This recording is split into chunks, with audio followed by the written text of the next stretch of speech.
I have to start with a confession. I came terribly close to wearing Groucho Marx glasses in the pulpit this morning. You know the ones I'm talking about, right? The novelty glasses that come with a mustache and nose and plastic frames that if I happen to have a cigar handy to complete the look, you'd think either I was trying to be the life of the party or perhaps instead in disguise, wink, wink, wink.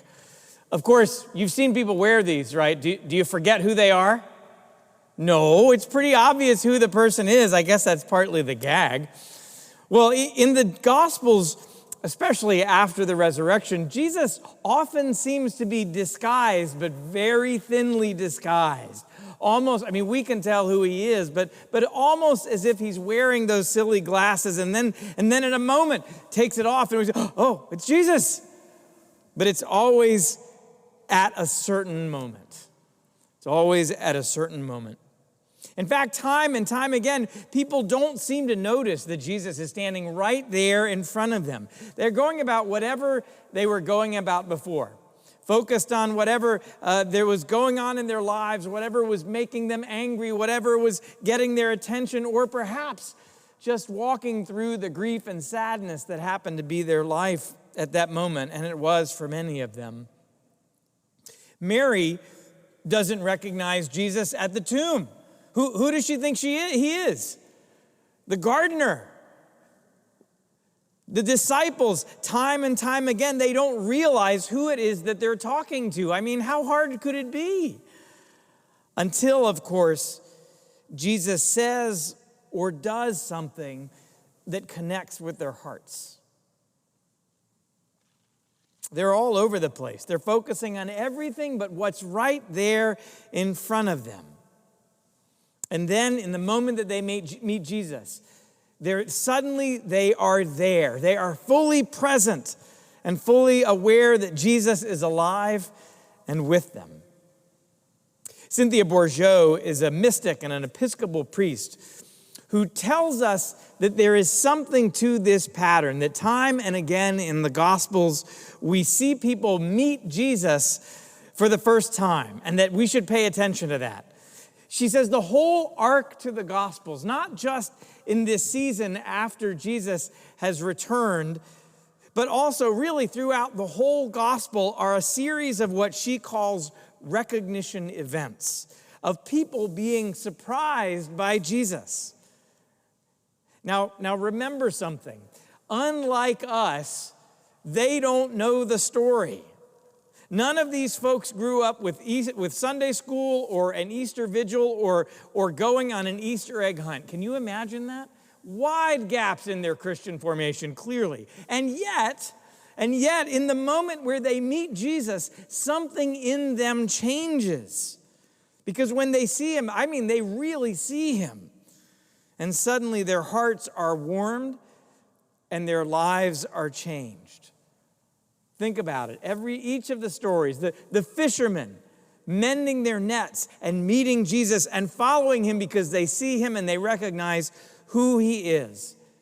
The centurion, the Syrophoenician woman, story after story are of people who don't know the story.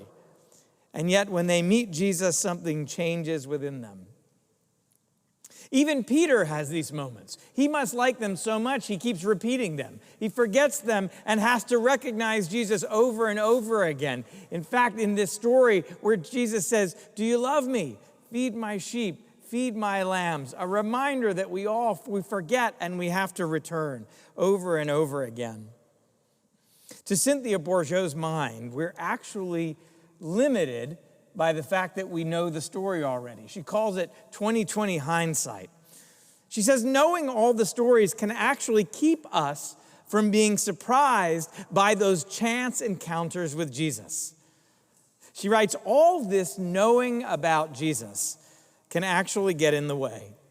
It lulls us into a false sense of security, that we're the winning team, that we'd recognize Jesus when he showed up. But even more problematically, it takes away from us the key tool that we need to find and live the path today. This tool is our own power of inner recognition. It's that moment when our defenses break down and suddenly, in the images of another person, we see the imprint of God and we just know that the Holy Spirit is present. That's the basic DNA of most stories in the Gospels, where people suddenly have a heart-to-heart connection with Jesus that happens because they didn't expect it and they truly see him. This morning's readings are all about moments of recognition. First, Saul is blinded by a vision of Jesus. And by the way, we often talk about wanting to meet Jesus on the road. This was not a nice story. This was not a pleasant experience. This was a meet your maker kind of moment for Saul. And then in the Gospels today, the grieving disciples bring in a massive catch. And they realize that there's something special about the man who is standing right by the seaside. Something about the way he speaks to them, something about how he calls them to the shore, something about the way he prepares breakfast for them. They suddenly realize who it is. Their nets are full, and they look up, and Jesus removes the Groucho glasses, and they realize who it is. It's Jesus, and their hearts are full. But I want to go back to Paul, because there really seem to be a few layers to his moment of recognition that really catch my attention. Paul's vision is not a simple moment where God shows up in a flash and says, I have a job for you, write this down, go to it. No, Paul's vision takes days to unravel, and multiple players have to get involved. So it starts with Saul, who is not yet Paul, is on his way to Damascus. Let's remember the whole story. Saul had been present, if you will recall, for the very first martyrdom, for the stoning of Stephen. There Paul was at that moment. He was on the road now to Damascus because Saul was in Jerusalem, but it was beyond Jerusalem that the Jesus movement was really starting to take flight. And so learning about what's going on in Damascus, Saul hits the road to go and regulate, to put a stop to whatever it is that's catching fire. So Saul then has a vision on the road, but it's not a very pleasant experience, is it?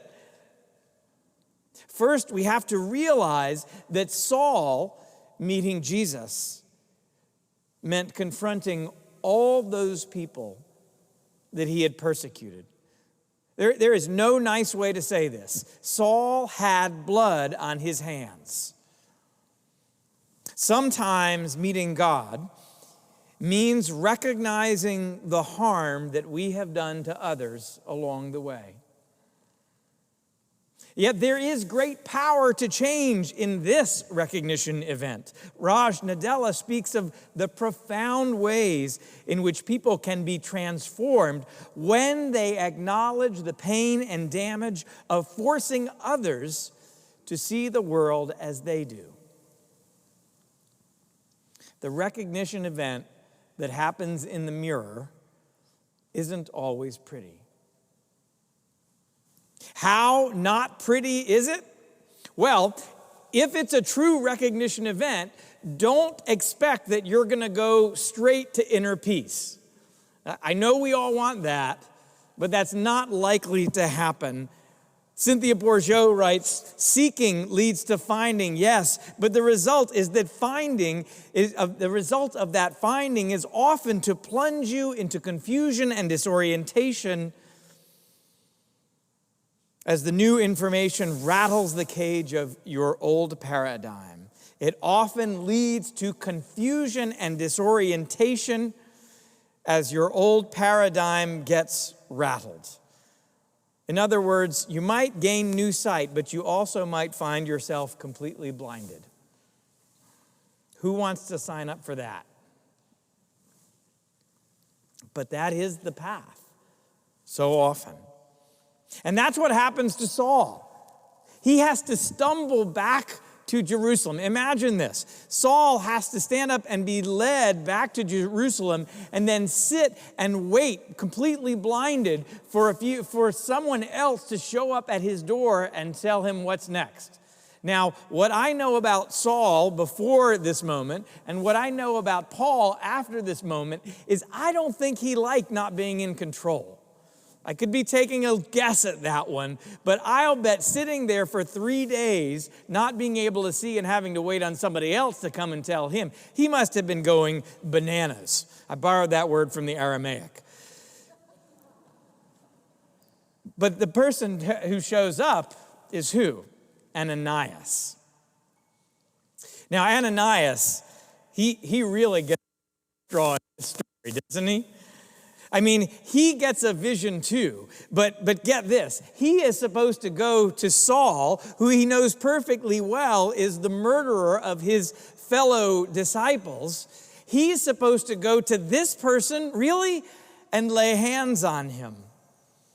So there's something quite layered here about what it means to be the body of Christ. And it's so layered, I couldn't begin to unpack it. I only know that there's a lot of mystery here and a lot being said about what it means to be bearers of a shared vision. God doesn't just show up in one vision. God shows up in a constellation of visions, a veritable film festival playing in different noggins all on the same night.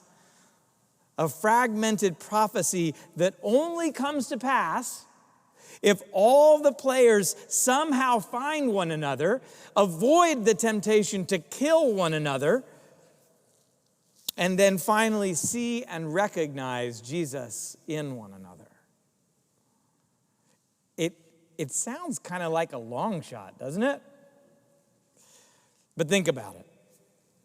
Think about all those times where you meet someone almost at random, and then if your heart is open, you might hear them say something that just unlocks something from your own life.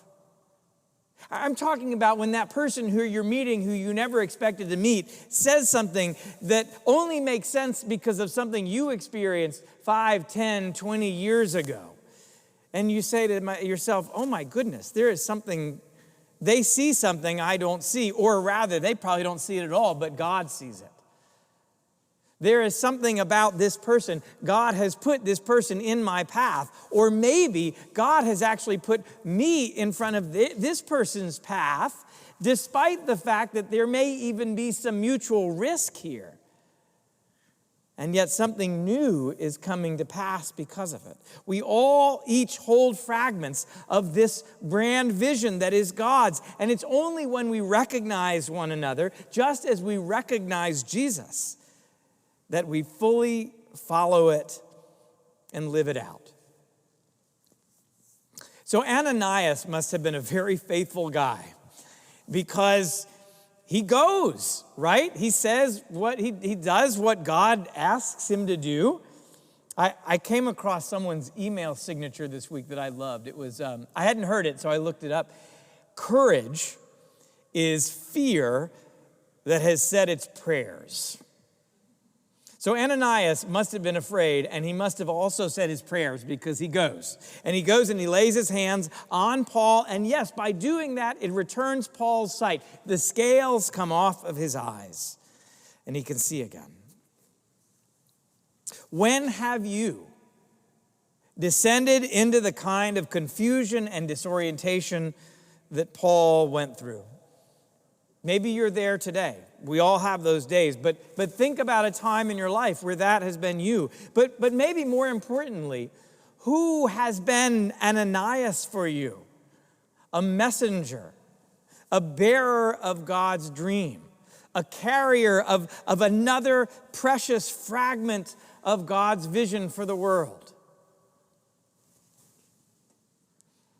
This is not just a moment or a series of mountaintop experiences, Borjeau talks about recognition energy as our capacity to be surprised and changed by Jesus. And it is that capacity, it is that moment of recognition and change that fuels transformation.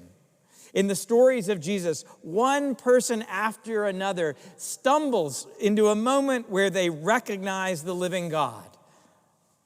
By the way, pretty much nobody in the gospel ever encounters faith, I'm using big air quotes here, or takes a step on their faith journey. That's preacher talk, and I'll use it every Sunday, but you'll never find it actually in the gospel. Rather, what they do is they trip on faith. They bump their head on faith. They step in it, and they get it all over their shoes. And that's why it surprises them. That's why their hearts are changed. That's how Jesus becomes a living part of who they are. The disciples, through their tears, look up past their full nets and they realize who has been with them the whole time. They recognize him. It is the Lord, they proclaim. And then Jesus broke bread with them. And they knew that the one who is with them recognized them as well.